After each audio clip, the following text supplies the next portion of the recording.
सभी के पास आवाज जा रही है? नमस्ते सभी को।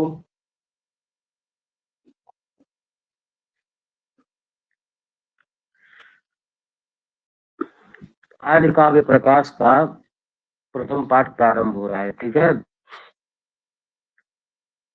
तो काव्य प्रकाश के कर्ता कौन है, काव्य प्रकाश का स्वरूप क्या है, ये सब जानना थोड़ा आवश्यक है। तो आचार्य मम्मट ने और भी अपने ग्रंथ लिखे थे, लेकिन आचार्य मम्मट की सबसे उत्कृष्ट यदि कोई कृति है, यदि कोई रचना है, तो वह कौन सी है? आवाज क्लियर नहीं है क्या किसी के पास? आवाज स्पष्ट है सभी के पास?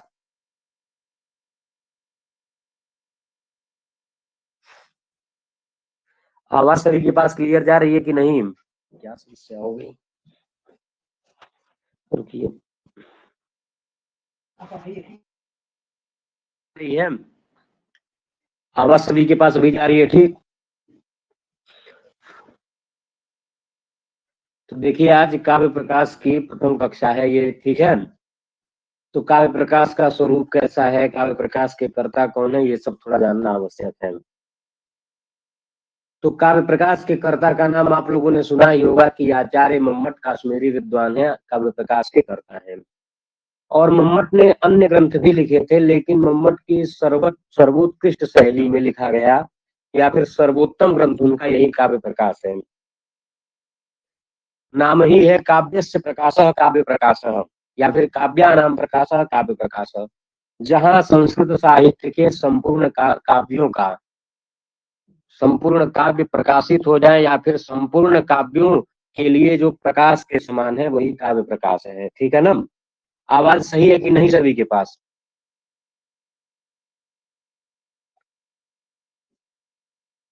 आवाज ठीक है ना? कुछ नेटवर्क की समस्या हो सकती है थोड़ी बहुत। देखिए, कुछ कहानी ऐसी भी मिलती है कि भैया आपकी पीडीएफ कहाँ ग्रुप में मिलेगी? अभी आज ही इसको बनाए हैं, अभी प्रथम उल्लास केवल बना हुआ है, ठीक है। तो काव्य प्रकाश की यदि बात करें तो कहा यह भी जाता है कि संपूर्ण काव्य प्रकाश आचार्य मम्मट ने नहीं लिखा था। एक मम्मट है और एक दूसरे आचार्य हैं अल्लट सूरी। एक दूसरे आचार्य हैं अल्लट सूरी, क्या नाम है? तो यानी 10वें उल्लास के परिकर अलंकार तक, 10वें उल्लास के परिकर अलंकार तक की रचना मम्मट की मानी जाती है। और परिकर अलंकार के बाद जो भी विषय वस्तु है, वह किसकी मानी जाती है? वह अल्लट सूरी विरचित मानी जाती है। आवाज कट रही है क्या सभी को?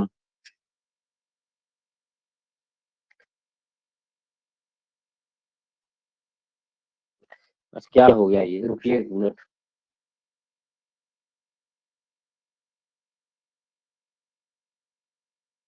5 मिनट समय दीजिए, अभी ठीक कर देते हैं।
तो काव्य प्रकाश मम्मटाचार्य कृत काव्य प्रकाश प्रथमोल्लास।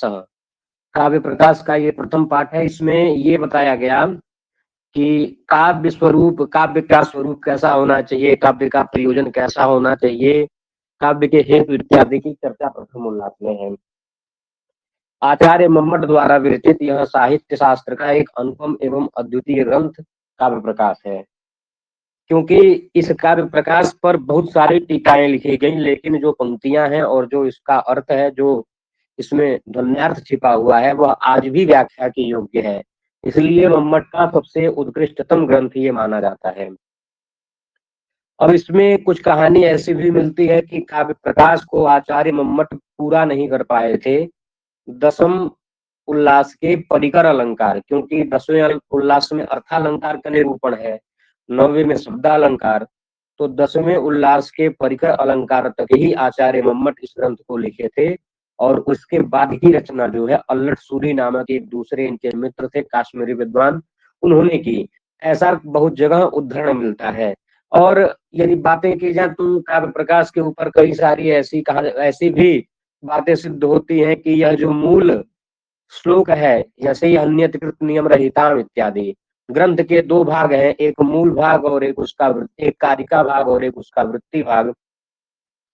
तो ऐसा माना जाता है कि यह जो कारिका भाग है यह भरत मुनि द्वारा रचित है, ऐसा भी माना जाता है। और भरत मुनि द्वारा रचित इस कारिका भाग पर वृत्ति का काम जो है किसने किया है, वृत्ति लिखने का काम आचार्य मम्मट ने किया है। लेकिन ये सब जो अलग अलग कहानियां मिलती हैं, इन सब का परीक्षा से कोई उतना संबंध नहीं है कि परीक्षा में ये सब पूछा जाएगा, ठीक है।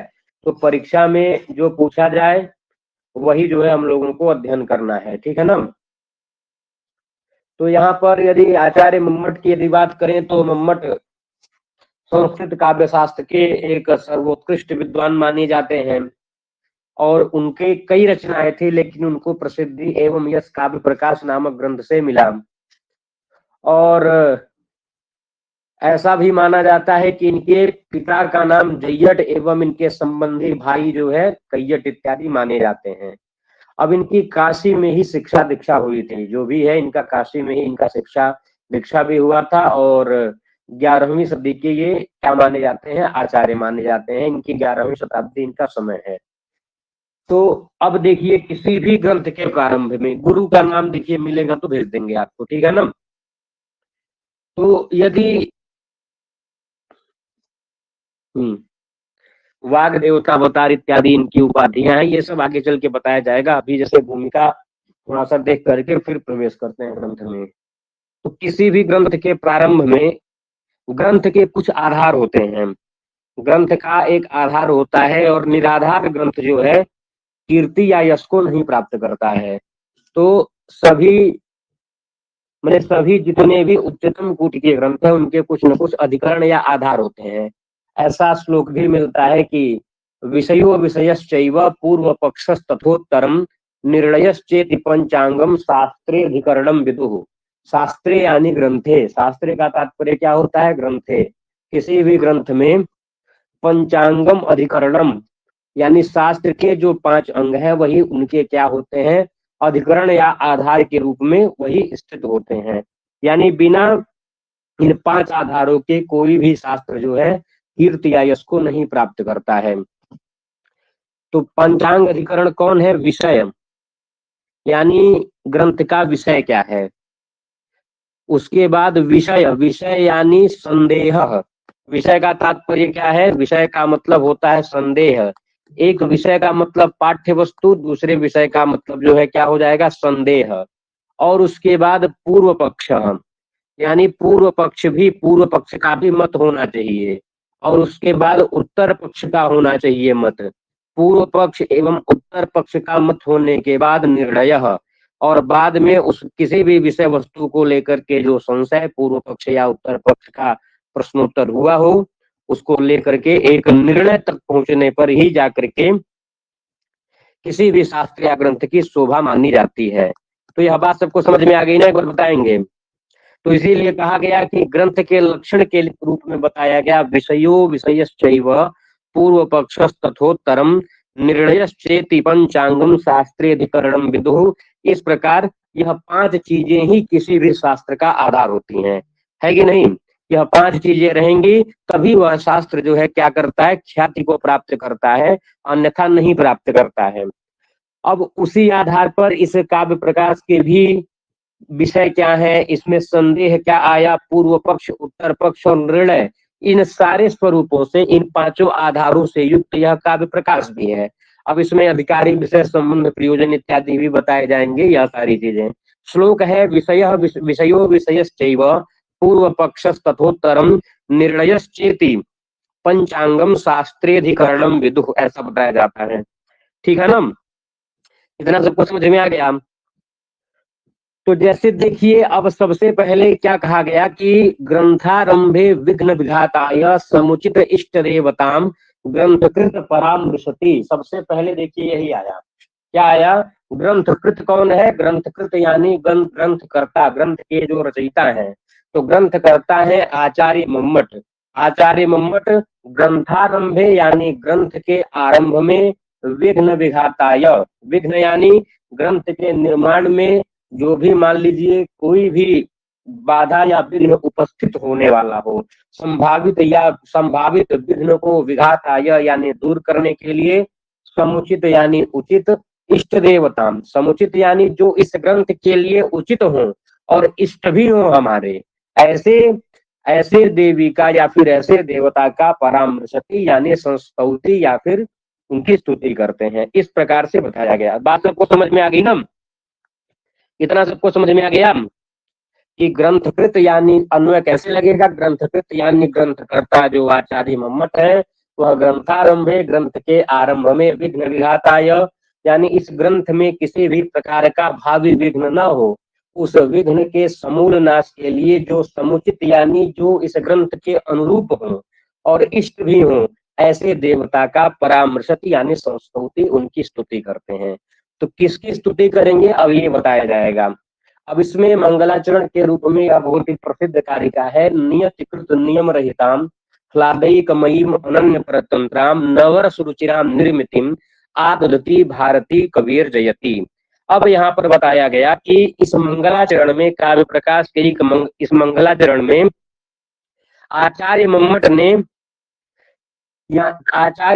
ने कवि द्वारा जो सृष्टि बनाई जाती है, एक सृष्टि देखिए ब्रह्मा की बनाई हुई सृष्टि होती है और एक सृष्टि कवि द्वारा निर्मित होती है। तो कवि की जो सृष्टि है वह ब्रह्मा की सृष्टि से भी अत्यधिक शोभा से युक्त है और अत्यधिक विशेषता से युक्त है। इसका प्रतिपादन करते हुए अपने मंगलाचरण में आचार्य मम्मट ने कवि की सृष्टि के 4 विशिष्टता का प्रतिपादन किया है। कितने विशिष्टता का? 4 विशिष्टताएं। वह 4 कौन कौन सी हैं? तो पहला है नियतकृत नियम रहिताम, दूसरा है ह्लादैकमयीम अनन्य परतंत्राम, ह्लादैकमयीम दूसरा है, तीसरा है अनन्य परतंत्राम, चौथा है नवरस रुचिराम। बात सबको समझ में आ गई ना कि ग्रंथ के आरंभ में ग्रंथकार विघ्नों के विनाश के लिए जो इस ग्रंथ के समुचित हों और जो इष्ट हों, ऐसे देवता का स्मरण करते हैं, उनको नमस्कार करते हैं अपने मंगलाचरण में। अब उसके बाद इस मंगलाचरण में आचार्य मम्मट ने क्या किया है, एक होती है ब्रह्मा के द्वारा बनाई गई सृष्टि, एक ब्रह्मा सृष्टि के सर्जक है और एक कवि भी सृष्टि के सर्जक है। कवि की सृष्टि कौन है? वह काव्य रूपी सृष्टि है। तो ब्रह्मा की यह जो संसार रूपी सृष्टि और कवि की जो काव्य रूपी सृष्टि है, इन दोनों सृष्टि की तुलना में कवि की सृष्टि का अत्यधिक वैशिष्ट का प्रतिपादन करते हुए आचार्य मम्मट ने 4 ऐसे अपना तर्क या युक्ति दिया है जिससे कवि की सृष्टि ब्रह्मा की सृष्टि से ज्यादा सर्वोत्कृष्ट है। और वह 4 विशेषताएं कौन कौन सी हैं? तो पहला हो गया नियतिकृत नियम रहिताम, दूसरा ह्लादैकमयीम, तीसरा अनन्य परतंत्राम, चौथा नवरस रुचिराम। ऐसे निर्मितिम यानी निर्माणम, ऐसे निर्मितिम यानी निर्माणम को आदधति धारती धारण करने वाली कवे भारती जयती, कवे है यानी कवि की, भारती यानी जो वाणी है, वह जयती यानी सर्वोत्कर्षेण वर्तते, वह सर्वोत्कृष्ट है। अब किस प्रकार ब्रह्मा की सृष्टि है, किस प्रकार से कवि की सृष्टि है, ये सब भी जानना क्या है, आवश्यक है। यहाँ तक बात सबको समझ में आ गई ना। देखिए इसके पहले भी कवि की सृष्टि की जो है प्रशंसा की गई थी, यानी मम्मट आचार्य मम्मट के पहले भी ध्वन्यालोककार ने और अन्य आचार्यों ने कवि की सृष्टि का एक अच्छा अपना वैशिष्ट्य बताया था। लेकिन 4 कदम आगे चल करके मम्मट ने कवि की सृष्टि को बहुत आगे पहुंचा दिया। जैसे एक आप लोगों ने श्लोक पढ़ा होगा, अपारे काव्य संसारे कविरेकः प्रजापति ही यथास्मै रोचते विश्वम तथेदम परिवर्तते। ऐसा आता है ना कि अपारे काव्य संसारे कविरेव प्रजापति। तो अपारे काव्य संसारे यानी काव्य रूपी ये जो अगाध संसार है, यानी काव्य का जो यह एक अगाध संसार है, इसमें इसके प्रजापति कौन है? इसके प्रजापति यानी इस काव्य रूपी अपार काव्य रूपी संसार के प्रजापति यानी सर्जक, ऐसे काव्य रूपी संसार को बनाने वाले कौन है? कवि ही, मात्र एक कवि ही है। कवि ही काव्य रूपी संसार का निर्माण करता है। और यथास्मै रोचते विश्वम, और इसको जो कुछ भी रुचिकर लगता है कवि को, तथेदम परिवर्तते, वह अपने इस काव्य रूपी संसार में वैसा परिवर्तन कर देता है। अपारे काव्य संसारे कविरेकः प्रजापति, यानी किसी ने कहा है, चाहे ये शायद श्लोक वहां का है, अग्नि पुराण का श्लोक है ये, अपारे काव्य संसारे कविरेकः प्रजापति यथास्मै रोचते विश्वम तथेदम परिवर्तते। नरत्वम दुर्लभम लोके विद्या तत्र सुदुर्लभा, और कवित्वम दुर्लभम लोके, ऐसा भी कथन मिलता है। तो अपारे काव्य संसारे कविरेकः प्रजापति यथास्मै रोचते विश्वम तथेदम परिवर्तते। ये अग्नि वहां का है जो इस पुराण की हम बात बता रहे हैं। अग्नि पुराण में भी श्लोक आया है, ये मूलतः वहीं का है, दंडी ने उद्धरण दिया होगा, और क्योंकि इसका उद्धरण ध्वन्यालोककार ने भी दिया है। हाँ, उद्धरण दिए हैं, वहां का है मूल, यह जो है मूल अग्नि पुराण का है, क्योंकि अग्नि पुराण में काव्य संबंधी सारी बातें बताई गई है ना। अब इसका उदाहरण दंडी ने दिया, अपने काव्यादर्श में दिया होगा, ध्वन्यालोककार ने ध्वन्यालोक में दिया होगा। तो इसका मूल है वहां से अग्नि पुराण से है, व्यास द्वारा कथित है। अपारे काव्य संसारिक कविरेव प्रजापति ही, कि काव्य रूपी यह जो अगाध संसार है, इसका एकमात्र नियति, अभी कहाँ शुरू किए बताना, अभी बताएंगे, अभी वहां पहुंच रहे हैं, ठीक है। अपारे काव्य संसारे कविरेव प्रजापति ही, यानी का अपारे काव्य संसारी, यह जो अगाध काव्य रूपी संसार का जो निर्माण होता है, इसके प्रजापति यानी सर्जक कौन है? इसके प्रजापति मात्र कवि ही है। कौन? कवि ही है, ब्रह्मा इत्यादि का इसमें कोई रोल नहीं है। और यथास्मै रोजते विश्वम, अस्मै यानी कवये, इस कवि को यह काव्य रूपी संसार जैसा इसको ठीक लगता है, तथेदम परिवर्तते, वैसा उसको बदल डालता है। यानी कवि को अपने काव्य रूपी संस्कार के संसार की रचना के लिए समवायी असमवायी निमित्त कारण नहीं, किसी नियम के अधीन इसको नहीं रहना है।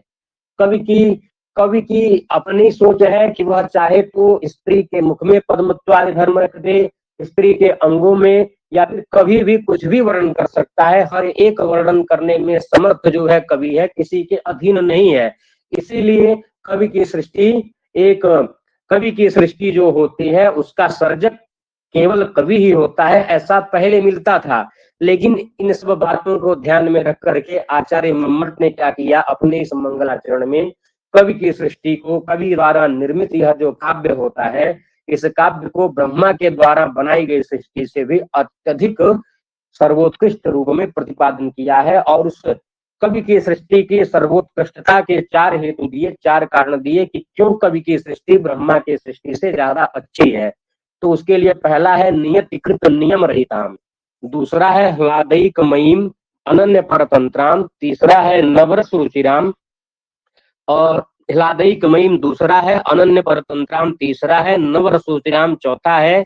ऐसे निर्मितिम यानी निर्माणम, ऐसे निर्मिति कहते हैं सृष्टि को, निर्माण को, आदृति यानी धारण करने वाली, कवि है भारती, कवि की जो भारती यानी कवि की जो वाणी है, कवि है भारती यानी कवि की वाणी यानी जो काव्य है, वह जयत यानी सर्वोत्कर्षेण वर्तते, वह सर्वोत्कृष्ट है। ऐसा इसका अर्थ है, एक सामान्य अर्थ बता दिए। अब इसमें यह जो 4 बताई गई विशेषताएं, यह चारों विशेषताएं निर्मिति के विशेषण है। निर्मिति यहाँ पर विशेष पद है, और नियतिकृत नियम रहिताम पहला विशेषण, ह्लादैकमयीम दूसरा विशेषण, अनन्य परतंत्राम तीसरा विशेषण और नवर सुरुचिराम चौथा विशेषण। ऐसे निर्वृतिम को आदधति धारण करने वाली कवि है भारती, कवि की वाणी जयत यानी सर्वोत्कर्षेण वर्तते, सर्वोत्कृष्ट है।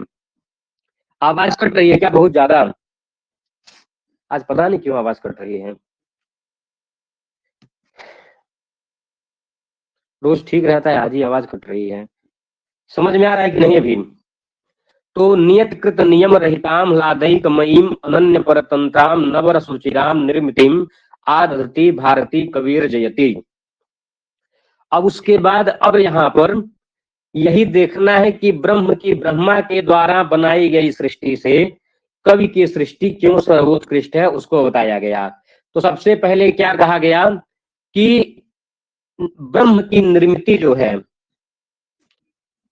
ठीक है, अभी ब्रह्म निर्मिति ही यानी ब्रह्मा के द्वारा रचित जो निर्मिति यानी सृष्टि होती है वह कैसी होती है? वह नियति के द्वारा बनाए गए नियमों से युक्त होती है, नियतिकृत नियम संहिता होती है, नियतिकृत नियम संहिता होती है, ठीक है ना।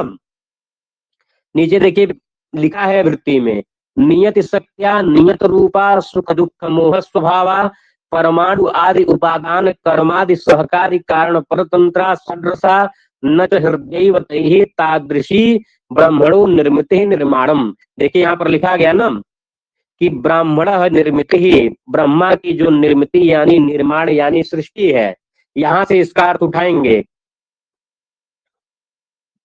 ब्राह्मण यानी ब्रह्मा की जो निर्मिति यानी जो निर्माण यानी जो सृष्टि है वह कैसी है? वह नियत सत्या नियत रूपा यानी नियतिकृत नियम संहिता है, नियतिकृत नियम संहिता। नियति किसको कहते हैं ये जानना जरूरी है।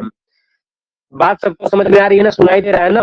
ब्रह्मा की जो सृष्टि है, निर्मिति यानी निर्माण यानी सृष्टि, ब्रह्मा की सृष्टि जो है वह नियतिकृत नियति द्वारा बनाए गए नियमों के अंदर ही काम करेगी, नियमों से ज्यादा काम नहीं कर सकते, नियम के ही अंदर इसको रहना है, ब्रह्मा के द्वारा बनाई गई जो सृष्टि है।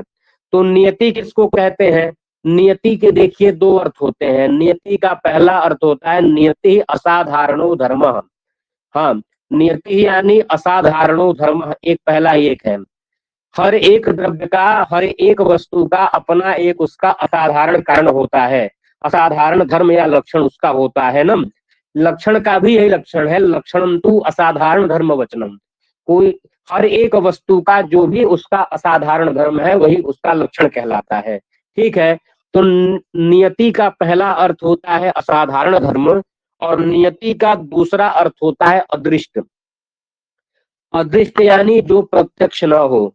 जैसे इस संसार में जितने भी जीव जंतु पेड़ पौधे मनुष्य हैं वह इस संसार में पैदा हुए हैं अपने कर्मों के अनुरूप। यह हर जगह उपनिषदों में और हर जगह दर्शन में कोई भी ग्रंथ पढ़े इस तरह का दार्शनिक उसमें यह मत आता है ना कि कर्मों के ही अनुरूप जो है व्यक्ति का पुनर्जन्म और कर्मों के ही अनुरूप उसको पूर्ण अच्छे कर्म करने के लिए उसको भोगने के लिए फिर अगला जन्म मिलता है, यदि बुरे कर्म भी किए होंगे तो उसको भोगने के लिए अगला जन्म मिलता है। तो नियति का एक व्यापक अर्थ देखें तो नियति का मतलब भाग्य होता है, लेकिन नियति शब्द की यदि बात करेंगे तो नियति का मतलब असाधारण धर्म या अदृष्ट, ऐसे दो अर्थ होते हैं। यह बात सबको समझ में आ गई ना? असाधारण धर्म कैसे? तो एक जानते होंगे जैसे हम लोग यत्र धूमः तत्र वह्नि यह पढ़ते हैं ना, जहां जहां धुआं होता है वहां वहां आग होती है, यानी अग्नि की सिद्धि के लिए धूम ही जो है हेतु बनता है, अन्य हेतु नहीं बन सकते।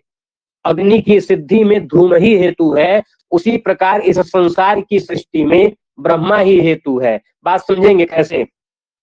यत्र पद्मत्वम तत्र सौरभ विशेषः, यत्र पद्मत्वम जहां पद्म कहते हैं कमल को।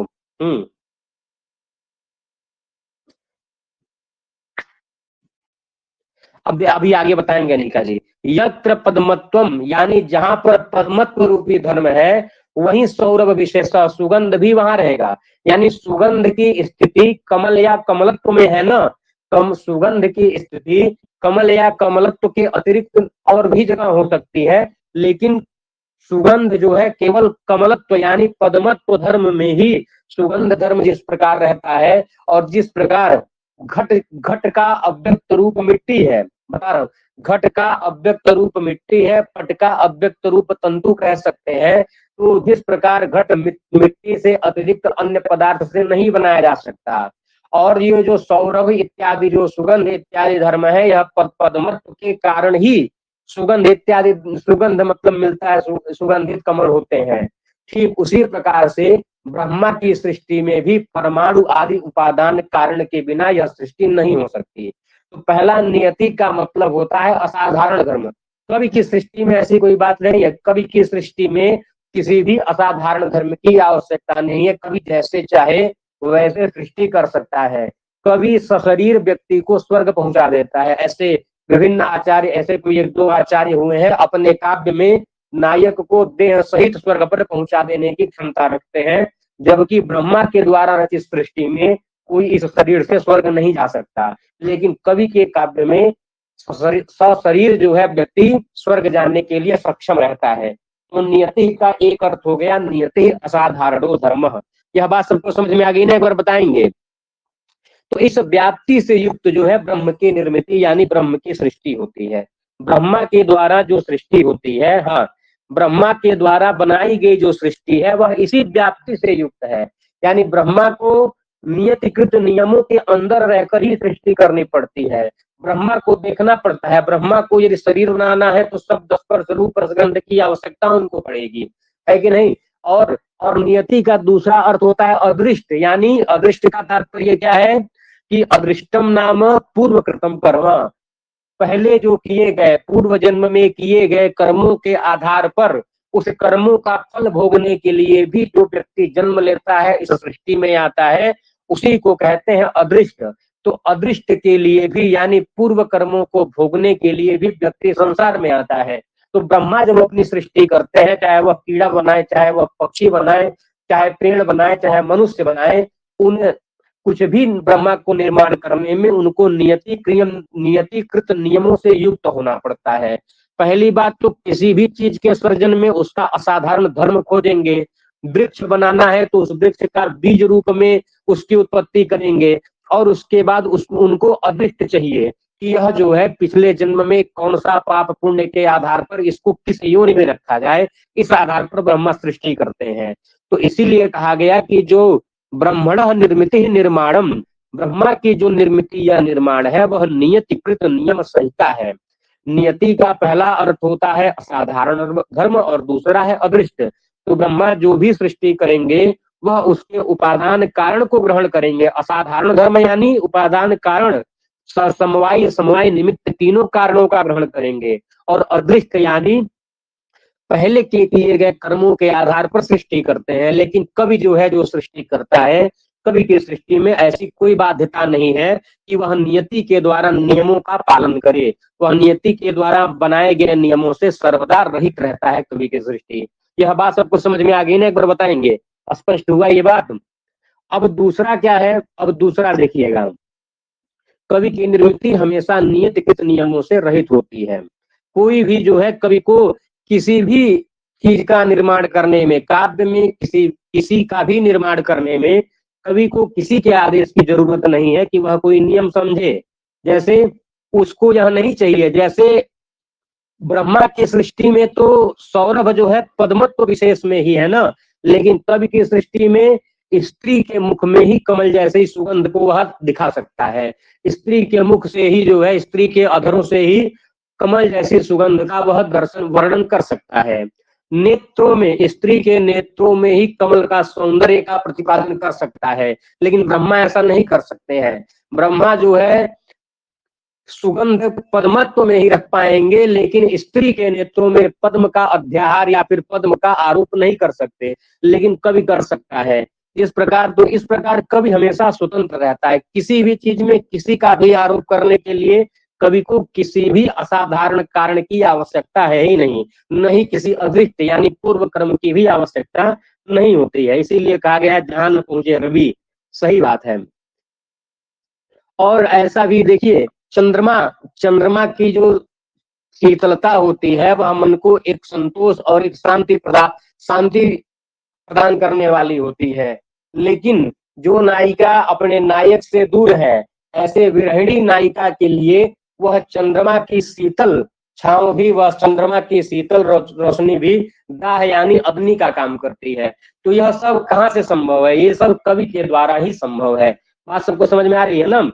तो कवि की निर्मिति इस प्रकार की होती है, चंद्रमा की कितनी भी शीतल रोशनी रहे, वह शीतल रोशनी भी वियोगिनियों के लिए दाहक जो अग्नि के समान काम करती है। और ये सब प्रतिपादन, और वास्तविक में क्या होता है, कवि की सृष्टि में चंद्रमा से कुछ जलता नहीं है, लेकिन कवि की सृष्टि में चंद्रमा की वह रोशनी वियोगिनियों के हृदय को जला करके समाप्त करने वाली होती है। इसीलिए कहा गया कि ब्रह्म की निर्मिति नियतिकृत नियम संहिता होती है, जबकि कवि की निर्मिति क्या होती है? नियतिकृत नियम रहिता होती है। इसीलिए कहा गया कि कवि की निर्मिति में कोई नियम नास्ति, एक भी इस प्रकार का कोई नियम नहीं है। पहला सबको समझ में आ गया होगा। अब दूसरा कहा गया, देखिए क्या, ह्लादैकमयीम, दूसरा अर्थ क्या दिया गया? ह्लादैकमयीम। अब कवि की सृष्टि एवं ब्रह्मा की सृष्टि को देखेंगे। अब दूसरा क्या विशेषता है कवि की सृष्टि का? ह्लादैकमयीम कहा गया। ब्रह्म की जो निर्मिति है वह कैसी है? सुख दुख मोह स्वभाव, देखिए नीचे लिखा है, नियतिकृत नियम रहिताम को देखिए यहाँ लिखा गया, नीचे ब्रह्मा की बताई गई, ऊपर कवि की बताई गई। ब्रह्मणो निर्मिते निर्माण की दृष्टि, ब्रह्मा का सृष्टि कैसा है? तो नियतिकृत नियम संहिता यानी नियत सत्या नियत रूपा है। और ब्रह्मा की सृष्टि कैसी है? सुख दुख मोह स्वभाव, सुख दुख मोह स्वभाव। सांख्य दर्शन में हम लोग पढ़े हैं कि प्रकृति चूंकि सत्व रजस तमसाभ्याम साम्यावस्था मूल प्रकृति, प्रकृति से जन्य सारे पदार्थों में तीनों गुणों का आरोप रहता है, तीनों गुण उसमें विद्यमान रहते हैं। इसीलिए सृष्टि में समस्त, ब्रह्मा की सृष्टि में समस्त चीजों में यह तीनों गुण विद्यमान रहते हैं। क्योंकि कोई भी ऐसा व्यक्ति नहीं है जो केवल सुख का उपभोग करे, दुख का साक्षात्कार न करे, और कोई ऐसा भी व्यक्ति नहीं है जिसको केवल दुख मिला हो, सुख मिला ही ना हो। तो इस प्रकार से ब्रह्मा की जो सृष्टि होती है वह सुख दुख मोह तीनों स्वभावों से युक्त होती है कि नहीं? तो ब्रह्मा के इस संसार में दुखों के साथ सुखों का भोग अनिवार्य है, या फिर सुखों के साथ दुखों का भोग अनिवार्य है? ऐसा कोई भी व्यक्ति नहीं है जो केवल सुख को ही भोगता हो या फिर केवल दुख को ही भोगता हो। त्रिविध दुखों का भोगना ब्रह्मा की सृष्टि में तय है। ब्रह्मा की सृष्टि में क्या निश्चित हुआ कि ब्रह्मा की सृष्टि में सुख भी है, दुख भी है, मोह भी है। लेकिन कवि की सृष्टि यदि देखें, कवि की सृष्टि में दुख का अस्तित्व है ही नहीं। कवि की निर्मिति जो कवि के द्वारा रचित सृष्टि है, कवि की सृष्टि में दुख का अस्तित्व है नहीं। क्या है? केवल सुख ही सुख है। चाहे हम लोग कुछ भी देखें, हम लोग इंदुमती स्वयंवर में रोते हुए अज को देख लें, या फिर सीता के वियोग में उत्तर रामचरितम में रोते हुए राम को देख लें कि अपि ग्रावा रोदित अपि दलति वज्रस हृदयम, आया था ना कि सीता के वियोग में पत्थर भी क्या रो रहे हैं। राम का वज्र जैसा राम का हृदय भी पिघल गया है, और पत्थर का भी जो हृदय है वह मानो रो रहा है। तो पत्थर को रुलाना ये कवि का ही काम हो सकता है। तो चाहे हम रोते हुए अज को देखें, या फिर जो है सीता के वियोग में राम को रोते हुए देखें उत्तर रामचरितम में, लेकिन फिर भी क्या होता है, अश्रु तो हृदयों के नेत्रों से निकलता ही है। देखने वाले, ये सब मंचन देखने वाले लोग रोते हैं रामायण देख करके और इस प्रकार कथा कहानी सुन करके, लेकिन करुण रस के उद्रेक से अंदर क्या होता है, एक आनंद का ही अनुभव होता है। अश्रुधारा तो निकलती रहती है, लेकिन उस अश्रुधारा में भी एक आनंद का अनुभव होता है। काव्य केवल इसीलिए कहा गया है ह्लादैकमयीम। काव्य जो है वह करुण रस से भी यदि युक्त होगा तो भी आनंददायक ही होगा। ठीक है, श्रृंगार रस से हो, किसी भी रस से युक्त हो काव्य, वह क्या होगा, आनंद को ही बढ़ाएगा। ऐसा नहीं है कि आपको अत्यंत दुखी या सुखी कर देगा। बात सबको समझ में आ गई ना? और उसी आनंद का जब आधिक्य होता है तभी नेत्रों से अश्रुधारा बहती है। कभी भी देख लीजिए, कुछ अच्छी चीज होती है तब भी अश्रुधारा, और कुछ बुरी चीज होती है तब भी अश्रुधारा। तो इन दोनों में कारणभूत आनंद होता है। क्योंकि दुख को भी देख करके आनंद आता है करुण रस के कारण, और सुख को भी देख करके करुण रस के कारण ही क्या आता है, आनंद आता है। और इसीलिए आचार्य विश्वनाथ ने अपने ग्रंथ में भी कहा है कि करुणादौ अपि रसे जायते यत् परम सुखम, यानी करुणादौ रसे एवं करुण रस से ही परमम सुखम जायते, सबसे ज्यादा सुख करुण रस से ही उत्पन्न होता है। तो इस प्रकार जो है कवि की सृष्टि क्या बताई गई, आह्लादयिकमयी बताई गई। क्या बताई गई, केवल आनंद के स्वभाव से युक्त है कवि की सृष्टि, केवल इसमें आनंद है। और ब्रह्मा की सृष्टि कैसी है, सुख दुख मोह स्वभाव, इसमें तीनों गुण है, मैंने सुख स्वरूप, दुख स्वरूप एवं मोह स्वरूप, यह ब्रह्मा की सृष्टि बताई गई। और उसके बाद अब कवि की सृष्टि स्वतंत्र है या परतंत्र, इसका अब निर्णय होगा।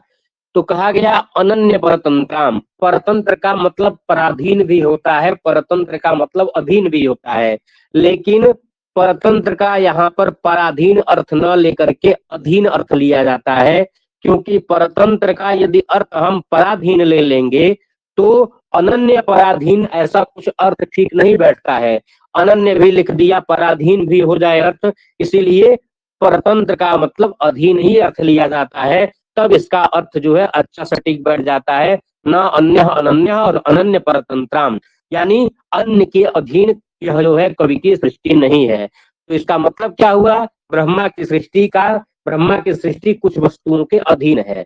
अब ब्रह्मा की सृष्टि किसके अधीन है ये जानिए, तो देखिए आगे लिखा गया, परमाणु आदि उपादान कर्मादि सहकारी कारण परतंत्रा, ब्रह्मा की सृष्टि परतंत्र है यानी अधीन है किसके, परमाणु आदि।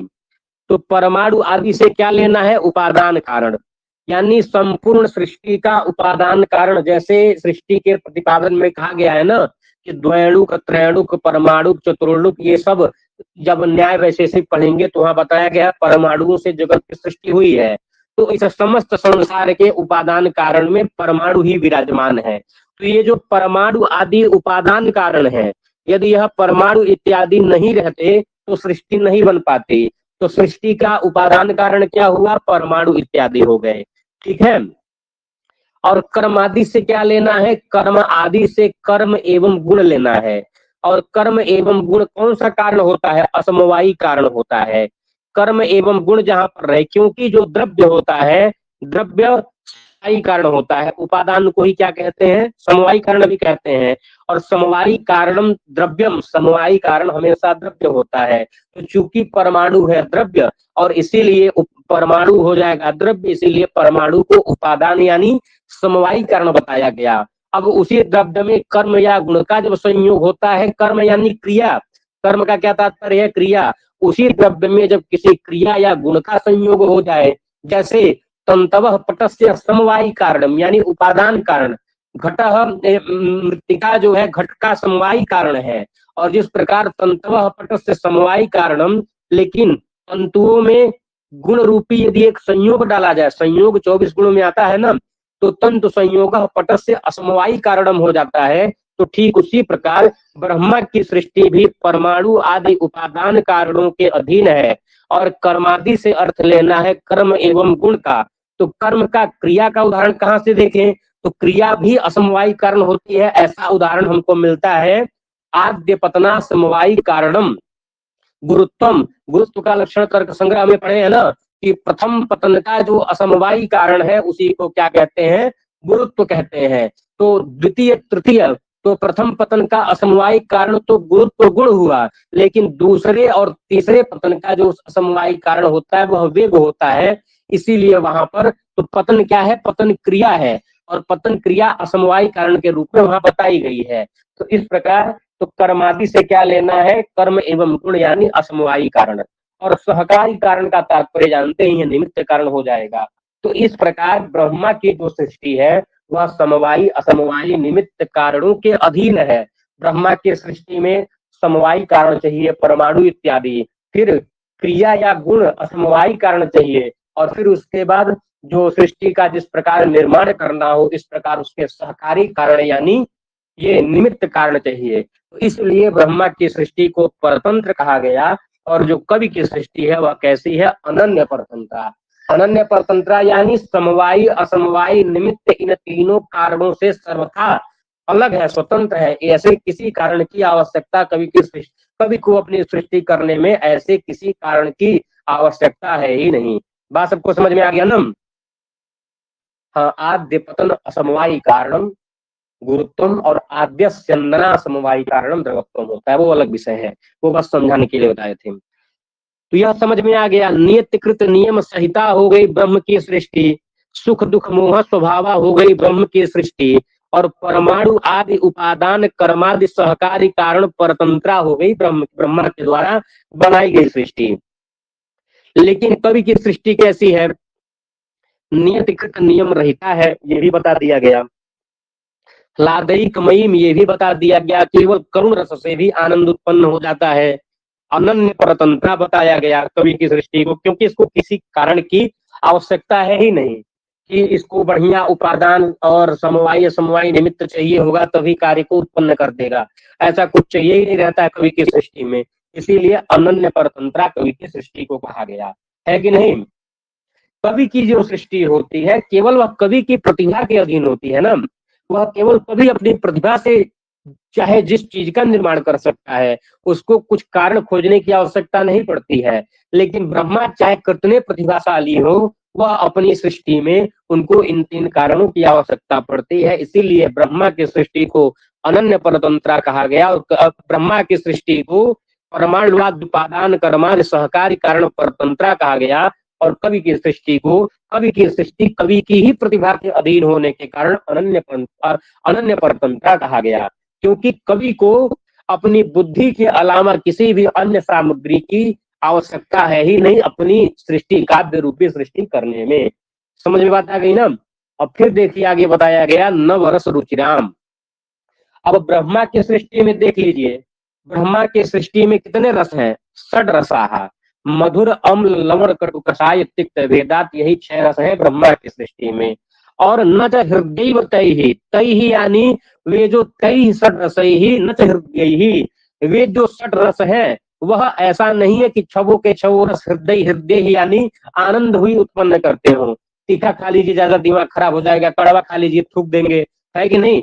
तो ब्रह्मा की सृष्टि में जितने भी रस हैं ऐसी मतलब ऐसा है नहीं है कि तय सर्व रस ही हृदय ही, सब सारे रस हृदय ही यानी आनंद को उत्पन्न करने वाले मनोरम नहीं है।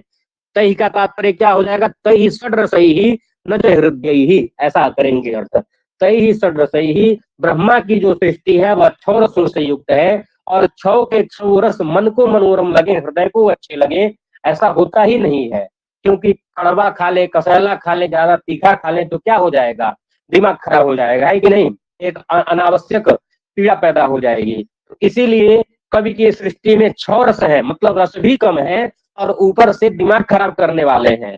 और जबकि कवि की सृष्टि में रस भी ज्यादा है, और सब कैसे हैं? नवरस रुचिराम, रुचिराम यानी सब जो है प्रीतिकारक है। कवि की सृष्टि में 9 रस है, यानी ब्रह्मा की सृष्टि से रस भी ज्यादा है, और ब्रह्मा की सृष्टि से दिमाग हैंग भी हो सकता है। लेकिन कवि की सृष्टि में रुचिराम यानी मन या हृदय आपको जो है सारे रस मन के मोहक ही होंगे, कोई भी अरुचि उत्पन्न करने वाला नहीं होगा। बात सबको समझ में आ गया ना? इसीलिए कहा गया कवि की निर्मित जो है 9 रसों से रुचिरा, यानी 9 रसों वाली भी है, ब्रह्मा की सृष्टि से ज्यादा भी है, और रुचिराम यानी रुचिकर भी है, हृदय को जो है मनोरम लगने वाली है कि नहीं? सब के सब रस चाहे श्रृंगार। अब देखिए नवरस कह करके मम्मट ने यहाँ पर 9वें अपने शांत रस का भी प्रतिपादन कर दिया, क्योंकि इसके पहले तक 8 ही रस चलते थे, लेकिन शांत रस का भी प्रतिपादन यह पंक्ति कह करके मम्मट ने कर दिया, है कि नहीं? नवरस रुचिराम यानी नव संख्या का रसा यस्याम सा नवरसा, 50 रुचिरा चेती नवरस रुचिरा। तो इस प्रकार से इत्थम यानी इस प्रकार की निर्मितिम, इत्थम निर्मितिम यानी जो है ऐसी सृष्टि को आदधति यानी धारण करने वाली, कवे है भारती, कवि की जो भारती है वह जयत यानी सर्वोत्कर्षेण वर्तते यानी सर्वोत्कृष्ट है। यह सबको समझ में आ गया ना? एक बार बताएंगे। तादृशी ब्रह्मणो निर्मिति निर्माणम, इस प्रकार ब्रह्मा की निर्मिति नीचे बताई गई। अब नीचे का कुछ अर्थ बताना नहीं है, वृत्ति भाग का अर्थ समझ ही गए होंगे कि नियति शक्तिया, नियति के द्वारा नियति के द्वारा बनाए गए शक्तियों के कारण निश्चित रूप वाली होती है ब्रह्मा की सृष्टि। ब्रह्मणो निर्मित निर्माणम, सुख दुख मोह स्वभावा होती है ब्रह्मण निर्मित यानी निर्माणम। ब्रह्मा की सृष्टि कैसी है? परमाणुवादी उपादान कर्मादि सहकारी कारण परतंत्रा है ब्रह्मणो निर्मित निर्माणम।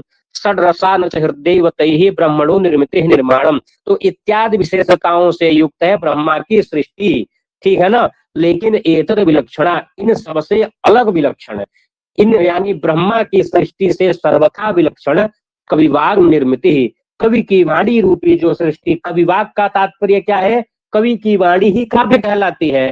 तो कविवाक निर्मित यानी कवि की वाणी रूपी जो निर्मित यानी निर्माण है वह एतद विलक्षणा, एतद का मतलब ब्रह्मणो निर्माणम, ब्रह्मणो निर्मिति से कवि की निर्मिति क्या है? विलक्षण है।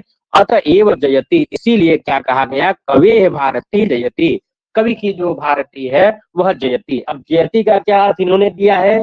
जयति के लिए दिया जयत्यर्थेन नमस्कार आक्षिप्यते। जयति इस पद के अर्थ के द्वारा नमस्कार का ग्रहण होता है, नमस्कार का आक्षेप कर लिया जाता है। बात सबको समझ में आ गया ना। तो इस प्रकार ब्रह्मा की सृष्टि से कवि की सृष्टि विलक्षण होने के कारण अतएव जयति, इसीलिए उसकी जय जयकार है। जयति का क्या तात्पर्य है? जयत्यर्थेन नमस्कार आक्षिप्यते।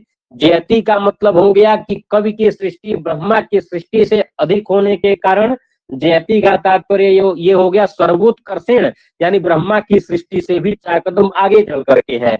अतएव जयति, इसीलिए नमस्कार करने योग्य है कवि की सृष्टि। जयत्यर्थेन नमस्कार आक्षिप्यते, इसीलिए कहा गया ना कि ब्रह्म के निर्मिति के अपेक्षा अत्यधिक उत्कृष्ट होने के कारण कवि की भारतीय जयति यानी सर्वोत्कर्षशालिनी, ब्रह्मा की सृष्टि से अत्यधिक क्या है? उत्कृष्ट रचना वाली कवि की सृष्टि होती है।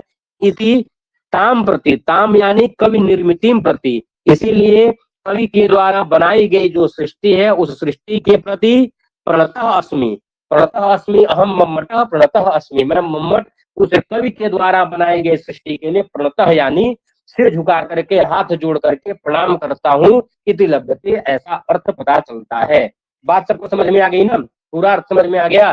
ग्रंथारंभे विघ्न विघाताय समुचित इष्ट देवतान ग्रंथकृत परामर्शति नियतिकृत नियम रहिताम हृदैकमयीम अनन्य परतंत्राम नवरस रुचिराम निर्मितिम आदृति भारती कबीर जयति।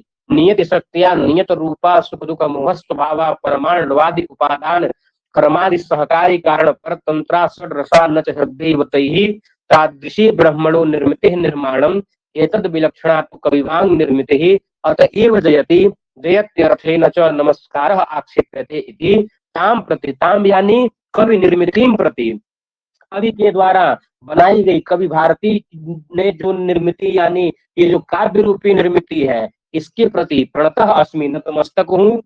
इति लभ्यते, ऐसा अर्थ पता चल जाता है। समझ में आ गया ना? एक बार बताएंगे।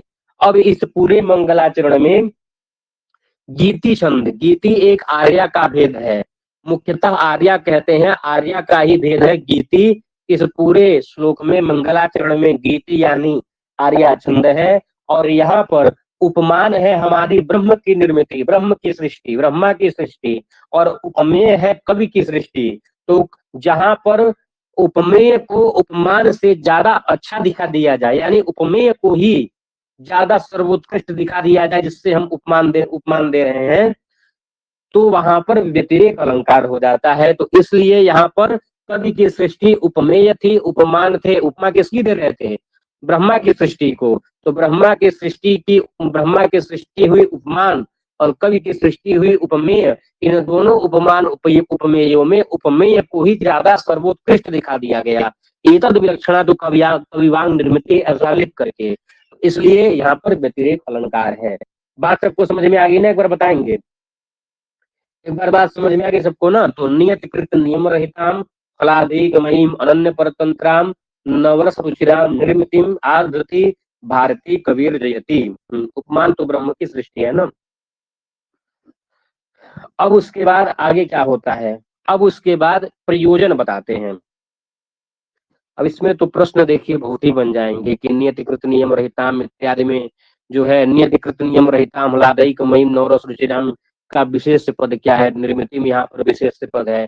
एक प्रश्न यह हो सकता है, इस मंगलाचरण में छंद कौन सा है? अलंकार कौन सा है ये भी पूछ लिया जाएगा, ठीक है ना। ये सब जो है पूछा जाता। जयत जयति इस पद से किस अर्थ को ग्रहण किया गया है, तो जयत अर्थे न नमस्कार आक्षिप्यते, ऐसा अर्थ दिया गया है, ठीक है ना। ये सब कहा गया कि कवि की सृष्टि को परतंत्रा अनन्य परतंत्रा क्यों कहा गया, ब्रह्मा की सृष्टि को परतंत्र क्यों कहा गया, तो परमाणुवाद द्विपादान कर्मादि सहकारी कारण परतंत्रा है, ऐसा हो जाएगा। अभिकथन कारण से भी तो यहाँ प्रश्न आ सकते हैं कि काव्य प्रकाशस्य मंगलाचरणे ब्रह्म निर्मिति ही परतंत्रा भवती, ऐसा प्रश्न आ सकता। अभिकथन बन जाएगा काव्य प्रकाशस्य मंगलाचरणे, काव्य प्रकाश के मंगलाचरण में आचार्य मम्मटः ये ब्रह्म निर्मिति ही परतंत्रा ब्रह्म निर्मिते है परतंत्रताम प्रतिपादयति, कि काव्य प्रकाश के मंगलाचरण में आचार्य मम्मट ने क्या किया है, हम काव्य प्रकाश के मंगलाचरण में आचार्य मम्मट ने ये ब्रह्मा की सृष्टि के परतंत्रता का प्रतिपादन किया है। यह कारण हो जाए, यह अभिकथन हो जाएगा और कारण दे दिया जाएगा परमाणुवाद द्विपादान सहकारी कारण कारण परतंत्रा, इस प्रकार का कुछ कारण बना के दे दिया जाएगा, तो अभिकथन कारण दोनों सही हो जाएंगे, ऐसा भी हो सकता है। और समास पूछता ही है, समास जो है बहुत दिन से पूछा जा रहा है, इंटरव्यू में भी पूछा जाएगा और हर जगह समास आता ही रहता है, तो इसलिए प्रश्न तो बन ही सकते हैं। हालांकि मंगलाचरण लगा ही नहीं अपने पाठ्यक्रम में 25 कोट के, लेकिन प्रश्न तो आ ही जाएगा। तो यह विधेयम सब प्रयोजनम इत्याह। अब यहाँ पर क्या करते हैं, अब यहाँ से अब उस ग्रंथ का प्रयोजन दिखाते हैं कि इस ग्रंथ का प्रयोजन क्या क्या हो सकता है, क्या दिखाते हैं। अब यहाँ से प्रयोजन दिखाएंगे, अलग अलग देखिए यहाँ पर क्या है, अलग अलग सभी में अलग अलग समास बताए गए हैं, एक समास नहीं है। जैसे हलादई कमई में जो है अलग अलग समास हर जगह दिखाया गया है, ठीक है ना। समास को लिख के भेजेंगे तब आपको समझना पड़ेगा। जैसे नवरसा में नव संख्या का रसा, ऐसा जो है यहाँ पर समास करना पड़ेगा। नवरस नवरस रुचिराम में है ना, तो नव संख्या का रसा यस्यांसा नवरसा, ऐसा बहुब्रीही करने के बाद नवरसा चासो रुचिरा चेती, नवरस रुचिरा ऐसा करेंगे, पहले बहुब्रीही फिर कर्मधारय, ऐसा समास इसमें नवरस रुचिरा में बताया गया है, ठीक है। अलग अलग सबसे वो बताए गए हैं समास। हलादई कमई में भी अपना जो है एक अपना अलग समास दिखाया गया है, हलादई कमई अनन्य परतंत्राम।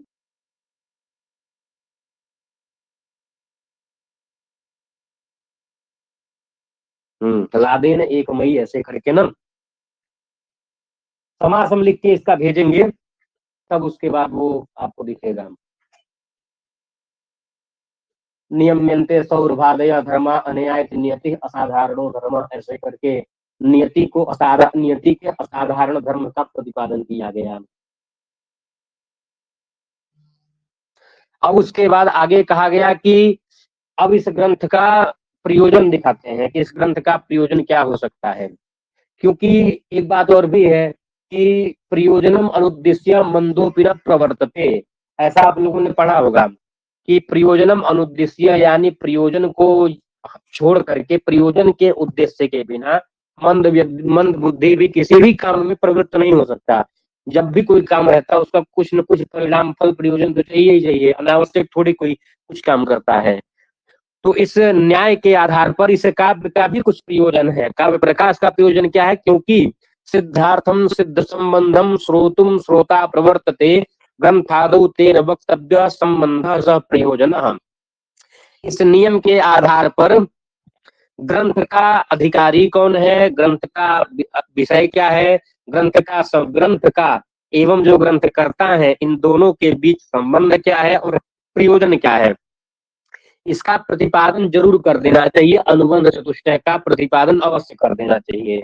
तो उसी को आधार बना करके और अधिकारी विषय संबंध प्रयोजन में यदि काव्य प्रकाश के अधिकारी को देखा जाए कि काव्य प्रकाश पढ़ने का अधिकारी कौन है, काव्य प्रकाश ग्रंथस्य कः अधिकारी, ऐसा प्रश्न आ जाए। मैंने यह तो आएगा नहीं, लेकिन एक बात है, काव्य प्रकाशस्य का को विषय, काव्य प्रकाश का विषय क्या है, संबंध यदि पूछा जाए कि इस ग्रंथ के अधिकारी का और इस ग्रंथ का अधिकारी और इस ग्रंथ या और यह जो ग्रंथ है, ग्रंथ एवं ग्रंथ के अधिकारी के बीच में क्या संबंध है, ग्रंथ एवं ग्रंथ के अधिकारी के बीच में संबंध कैसा है, और इस ग्रंथ का प्रयोजन क्या है, ये भी जानना आवश्यक है ना। तो देखिए इस ग्रंथ के अधिकारी कौन है, तो इस ग्रंथ का अधिकारी है सहृदयी व्यक्ति, जिसको काव्य में रुचि होती हो, काव्य में, काव्य के लिए जो जो इंटरेस्टेड हो काव्य को पढ़ने के लिए, ऐसा व्यक्ति। और कवि है यानी, और जो कवि है, तो कवि एवं सहृदयी व्यक्ति इस ग्रंथ के अधिकारी हैं। विषय की यदि बात करें तो विषय में इस काव्य प्रकाश का प्रतिपाद्य विषय क्या है, काव्य संबंधी गुण क्या होते हैं, दोष क्या होते हैं, अलंकार क्या होते हैं, यानी दसों उल्लास में जो जो चीजें प्रतिपादन की गई, तो इस प्रकार से गुण भी काव्य के अंतर्गत आता है, दोष भी काव्य के अंतर्गत ही आता है, अलंकार भी उसी के अंतर्गत आता है। तो कुल मिलाकर के काव्य चर्चा एक तरह से कह सकते हैं, काव्य की चर्चा ही, काव्य की रूपरेखा ही यहाँ पर विषय के रूप में उद्धृत है। संबंध यदि देखें तो इस ग्रंथ के अधिकारी जो सहृदयी एवं कवि है, इन अधिकारियों का ये जो काव्य प्रकाश रूपी ग्रंथ है, इन दोनों ग्रंथों में संबंध कैसा कह सकते हैं, उपास्य एवं उपासक भाव, या फिर जो है आस्वाद्य आस्वादक भाव संबंध का प्रतिपादन कर सकते हैं। उपास्य हो जाएगा, पूजनीय हो जाएगा हमारा ग्रंथ, और पूजक उपासक हो जाएंगे हम या कवि। इस प्रकार से उपास्य उपासक, या फिर जो है आस्वाद्य आस्वादक, आस्वाद्य योग्य हमारा यह काव्य है, और आस्वादक हम लोग हैं। तो इस प्रकार से उपास्य उपासक या फिर जो है आस्वाद्य आस्वादक संबंध हो जाएगा। और सबसे प्रमुख चीज क्या है, प्रयोजन।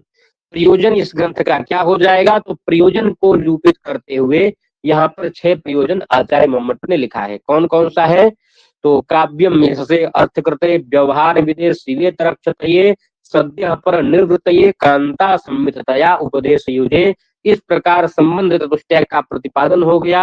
अब उसके बाद आचार्य मम्मट, अब देखिए इन 4 प्रकार के संबंध चतुष्टयों में मुख्य क्या है, विषय एवं प्रयोजन ही मुख्य होता है।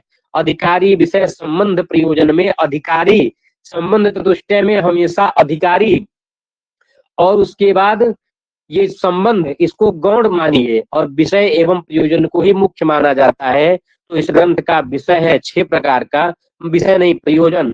अब इस कारिका में आचार्य मम्मट 6 प्रयोजनों की चर्चा करते हैं, जिसमें से 4 प्रयोजन कविनिष्ठ है, और 2 प्रयोजन जो है, जो श्रोतागण है, जो सहृदयी व्यक्ति हैं, उनके मतलब तन्निष्ठ है। तो यहीं तक आज रहने देते हैं। सबको समझ में आया कि नहीं, क्लास एक बार बताएंगे। काव्य प्रकाश सबको समझ में आया ठीक से ना, यहाँ तक अब ये हो गया। अब इसके बाद प्रयोजन को कल बताएंगे। हाँ, रोज रोज जुड़िए। अब इसमें जो है आगे चल करके धीरे धीरे धीरे और जो भी डिटेल होगा इसमें, वो सब बताते रहेंगे, और भी विशेष नई नई बातें। हम्म। आज मंगलाचरण हुआ, अब उसके बाद कल काव्य प्रयोजन, कल परसों 2 दिन में प्रथम उल्लास खत्म करेंगे। हाँ, इसको पूरा जितना पाठ्यक्रम में लगा है सब कुछ पढ़ेंगे, एक भी विषय नहीं छोड़ेंगे, वो भी अच्छे से। बाकी पद्यम भी करवा दीजिए, इसको यहीं रुक के बाकी पद्यम करवा दें, इसको पूरा करने के बाद करवाएंगे।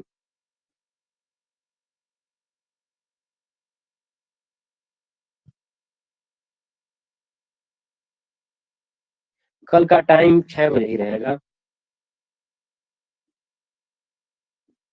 9 बजे होगी रिवीजन वाली क्लास, हाँ 9 बजे। धन्यवाद सभी को।